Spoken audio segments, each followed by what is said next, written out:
Welcome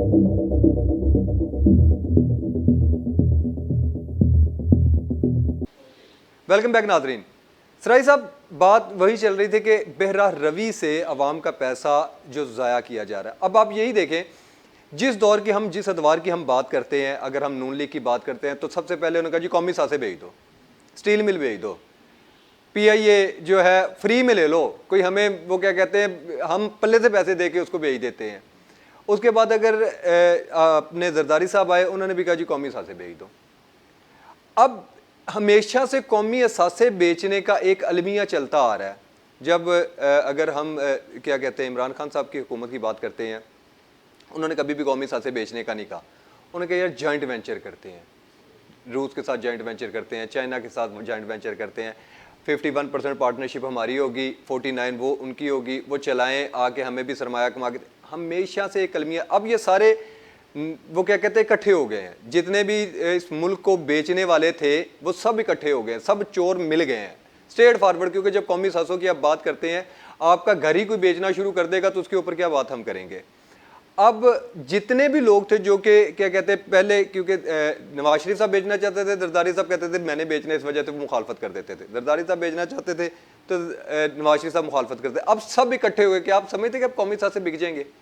देखें जी, कौमी असासों की तरफ से जब से ये कौमी असासे बने हैं उस वक़्त से लेके आज तक ये कौमी असासों के पीछे पड़े हुए हैं मुफाद परस्त हुक्मरान।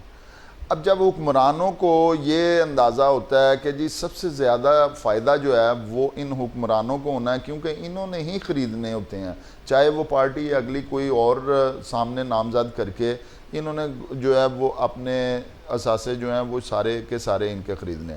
देखें जी, जितने भी आए ये IMF की तकरीबन 37 के करीब ये दफ़ा पहुंच चुके हैं वहाँ पे। एक दफ़ा जाए तो मुल्क बिल्कुल ऐसे जो है वो हिल जाता है, और हम 37 दफ़ा वहाँ पे IMF के और वर्ल्ड बैंक के पास जो है वो जाके वो बैठे हुए हैं, और उससे आज आपको पाकिस्तान का अंदाज़ा हो रहा है। और आप ये सोच लीजिए, सिर्फ आवाम को बताने के लिए मैं ये अर्ज़ करूँ कि जब भी किसी बैंक के पास आम बंदा भी जाता है तो वो कुछ ना कुछ प्लज करता है, कुछ ना कुछ अपने चीज़ें रखता है, फिर वो जो है वो उसको आगे कर्ज दिया जाता है। ये जब कर्ज दिया गया तो ये मुल्क की चीज़ों को प्लज किया गया। अब वो मॉरल हों या जैसे भी हों, लेकिन वो उन्होंने प्लज करना ही करना होता है। इसलिए आपका मुल्क जो है वो सारे का सारा इन्होंने पहले ही वो ग़ुलामी में दे चुके हैं, वो प्लज करवा चुके हैं। रह जाते हैं थोड़े से असासे, अब वो ये चाहते हैं कि ये हमें मिल जाएं।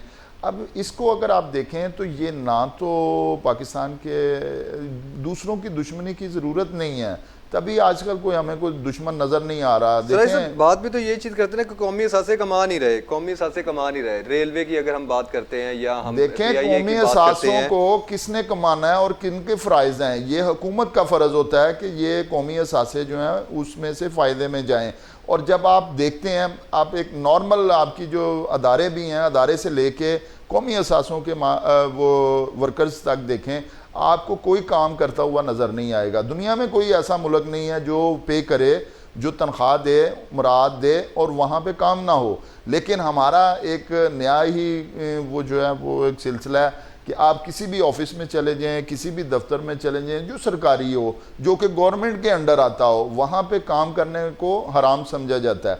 इसलिए जब आप काम नहीं करेंगे, उसकी तरक्की की तरफ, अदारे की तरफ नहीं देखेंगे, मुखलस नहीं होंगे। इसी की बात हम आगे थोड़ी सी लेके चलते तो आप ये देखें ना कि अगर स्टील मिल की बात करते हैं, स्टील मिल मुशर्रफ के दौर में 5 अरब रुपए के प्रॉफिट में थी। सही है, ठीक है, पहले नुकसान में थी क्योंकि मियाँ साहब का दौर था, नुकसान में थी। उन्होंने उस वक्त भी नारा लगाया था स्टील मिल सेल कर दो। सही, ये 98 की बात बता रहा हूँ मैं आपको, जी जी जी, कि उन्होंने कहा जी स्टील मिल सेल कर दो। 99 में मुशर्रफ आया, मुशर्रफ साहब ने आके जो भी किया, व्हाट्सएवर जो भी पॉलिसी बनाई, स्टील मिल 5 अरब रुपए प्रॉफिट में चलेगी। सही। अगर हम ये PIA की बात करते हैं तो PIA ने, आप ये देखें कि अपना जो अमेरिका का वो होटल है, क्या नाम है उसका, वो भी बहाल करवा लिया अमेरिका से। चीज़ें कर, PIA भी स्टेबल होना शुरू हो गया। ठीक है, अब बात ये कि आप अपना बिजनेस छोड़ेंगे तो कौमी असासे चलेंगे ना। ऐसे ही PIA को तबाह करने के लिए अगर देखा जाए तो एक पूरी की पूरी कंपेन चली PIA के जहाज़ों के ऊपर। आपने जहाज़ अगर वो कहते हैं मलेशिया को दे दिया तो उसे वापस ही नहीं लिया, रेंट के ऊपर आपने चीज़ें ले ली, और हैवी रेंट के ऊपर ऐसा वो क्या कहते हैं जिसके ऊपर आपने कमीशनें बहुत ज़्यादा खाई। तो इसी तरह अगर रेलवे को तबाह करने की बात करते हैं तो रेलवे एक, यानी कि रेलवे वो अदारा किसी भी मुल्क की, वो कहते हैं मेन रीढ़ की हड्डी है जो कभी नुकसान में नहीं जा सकती, और हमारे मुल्क में देखें कि रेलवे नुकसान में जा रहा है। जी ठीक है। अच्छा कैद साहब, आप गौर कीजिए कि जब आप देखते हैं स्टील मिल के हवाले से हम बात शुरू करते हैं, किसी भी मुल्क की स्टील मिल उसका एक मयार होता है, और स्टील मिल कभी भी किसी सूरत में लॉस पे नहीं जा सकती। उसकी वजूहत आप देखें कि जितना भी काम हो रहा है, मैन्युफैक्चरिंग हो रही है या दुनिया में कुछ चीज़ जा रही है, वो स्टील मिल के, वो स्टील से ही सारा कुछ बन रहा है। सर मियां साहब का स्टील मिल चल रही है ना? जी हाँ, यही मैं मियां अर्ज साहब कर की रहा चल हूँ रही है ना, मियां साहब की अच्छा, चल रही है। अब हम वजह ढूंढ रहे हैं कि वो स्टील मिल के नुकसान क्यों हो रहा है। मियां साहब मैं तो आपको दो टक बात कर रहा हूँ। आप सर, नहीं, मियां इसमें साहब आप एक फर्द की बात नहीं करें। देखें, चले मियां साहब थे उस वक्त, सर मियां साहब खुद एक लोहे का काम करते हैं। आप एक बिजनेसमैन है, मैं आपसे एक बात करता हूँ, आप एक बिजनेसमैन है और बिजनेसमैन भी आप लोहे का काम करते हैं, और हैरत वाली बात है कि आपको बरसरे इक़्तिदार मिला और आपके मुल्क का लोहे का कारोबार ठप हो गया। चले हम और मान लेते आपकी हैं, मिलें ठीक चल रही हम मान लेते हैं, पॉसिबिलिटी नहीं ना हो सकती। हम और जबकि आप अब स्टील मिल की बात करते हैं, स्टील मिल में तो ऑलरेडी 6 से 7 प्रोडक्ट, स्टील तो एक अलग प्रोडक्ट है ना, वहां से ऑक्सीजन निकलती है, आपके तमाम हॉस्पिटल को ऑक्सीजन उस वक्त फ्री मिलती थी, कार्बन डाइऑक्साइड मुख्तलिफ चीजों के लिए इस्तेमाल होती है। फिर और उनके रॉ मटेरियल इतने ज्यादा थे जिसकी कोई हद नहीं, कि सिर्फ वही बेचते रहते। यानी एक हम उस लोहे की बात को छोड़ के अगर बाकी जो उनकी 4 प्रोडक्ट है अगर हम उनकी बात करते हैं तो फैक्ट्री प्रॉफिट में चली जाती है। मैं अर्ज कर रहा हूँ, उसी की वजह बताने लगा हूँ कि जब आप स्टील मिल के हवाले से करते हैं तो वो सबसे बड़ा असासा है और वो कभी नुकसान में नहीं जा सकता। क्यों जा रहा है? उसकी वजूहत सिर्फ यही हुक्मरान है जिनके अंडर वो काम हो रहा है। अब जब वो वहाँ पे काम हो रहा है, जब आप सिफारिश के साथ लोगों को वहाँ पे लगाएंगे, जो प्रॉपर सीट है, जो प्रॉपर जगह है, जो प्रॉपर कारीगर है, वो उस जगह पे नहीं होगा, बल्कि वो दूसरे अपने सिफारशी वहाँ पे जाएंगे, तो वो काम उस तरह का नहीं है कि वो जाके सिर्फ सिफारशी काम कर सके। वहाँ पे स्पेशलिस्ट की ज़रूरत होती है हर जगह पे। सर अगर आपकी बात करते कलामी करूंगा, क्योंकि मैंने स्टील मिल के बारे में ना बहुत इसकी रिसर्च की है। वहां पे एम्प्लॉयज का इशू नहीं चल रहा, वहां पे जो सबसे ज्यादा इशू इस चीज का चला है कि आपको पीछे से मटेरियल नहीं दिया जा रहा, आपको पीछे से सोर्स नहीं दिए जा रहे। सही है, ठीक है, आपको प्रॉपर तरीके से, अब ये देखिए कि वो अपनी बिजली खुद पैदा करता था, ठीक है, और कराची के गिरदोनवा में, हैदराबाद में वो बिजली प्रोवाइड भी कर रहा था, ठीक है। आपने जब पीछे से उसको बर्न करने के लिए, चीजें करने के लिए इक्विपमेंट ही नहीं दिया, ठीक है, वहां पे अगर आप स्टील मिल का हाल देखें, जंग लग चुकी है, उनकी अरबों रुपए की मशीनरी को जंग लग चुका है, ठीक है, उसकी ट्रीटमेंट नहीं की गई, बार बार वहां पे जानबूझ के हड़तालें करवाई गई, ठीक है।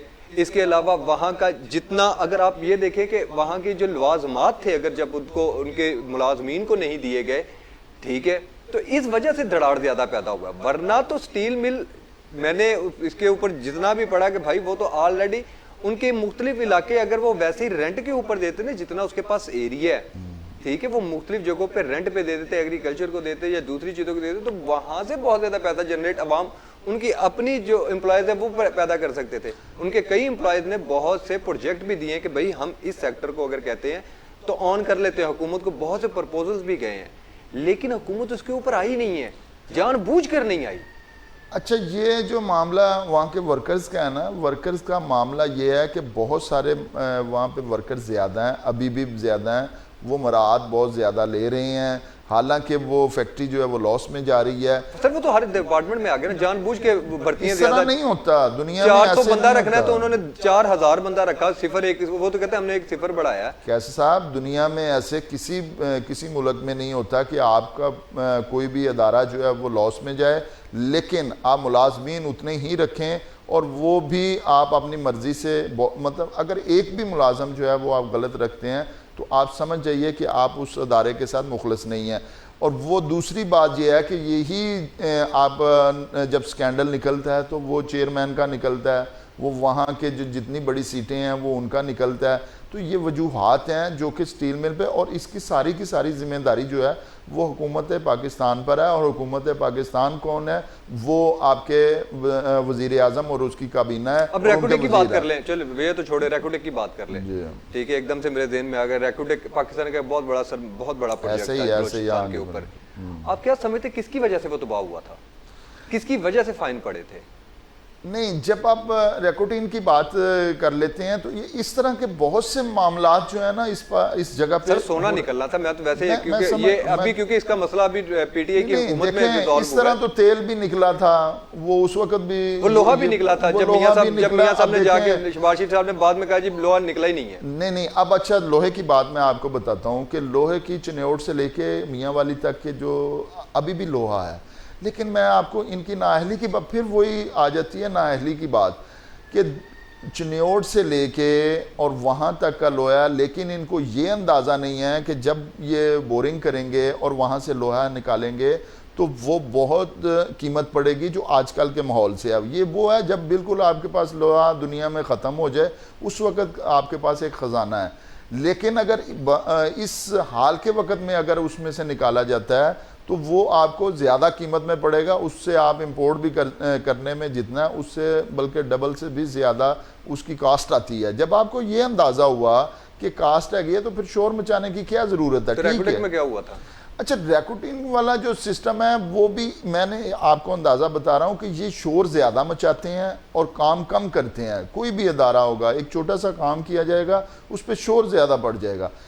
अब जब कोई भी जब तेल का बात था तो वो सारे के सारे गवर्नमेंट जो है और वजीर आजम और पूरी कैबिनेट जी तेल निकल आया हम अमीर हो गए, कैसे सर अमीर फाइन हो नहीं गए? हुआ। आप ये देखिए कि कंपनी ने फाइन नहीं किया ना लोहे के ऊपर, जब आपने जो चिन्योट की बात की, ना तेल के ऊपर, ना गैस के जखायर के ऊपर, रेकोडिक के ऊपर एक प्रॉपर कंपनी ने आपके ऊपर इंटरनेशनली फाइन किया है कि भाई हमें काम से हमारे साथ इन्होंने धोखा किया। देखें वो तो कंपनी का एक मफादात थे ना, उन्होंने अपना एक किया, लेकिन यहाँ पे ये इसका मतलब है रेकोडिक प्रोजेक्ट बिल्कुल सही तरीके से चल रहा था। नहीं होते ही वहां से सोना निकलना था। तो देखें चीजें सारी जगह से निकली हैं, वजूहात आप ये देख लें ना, ये नहीं है कि वो चीज़ें नहीं निकली। जब शुरू करते हैं प्रोजेक्ट तो वो ठीक करते हैं, लेकिन ना आपकी बदनीति और दूसरा मुफाद परस्ती और तीसरा जो है वो बदनीति, ये तीनों चीज़ें जब इकट्ठी होती हैं तो फिर आपका वो प्रोजेक्ट जो है ना वहीं पे खड़ा रह जाता है। और मुफाद हमारे पास अल्लाह ताला का दिया हुआ हर चीज़ है पूरे पाकिस्तान में। क्या चीज़ है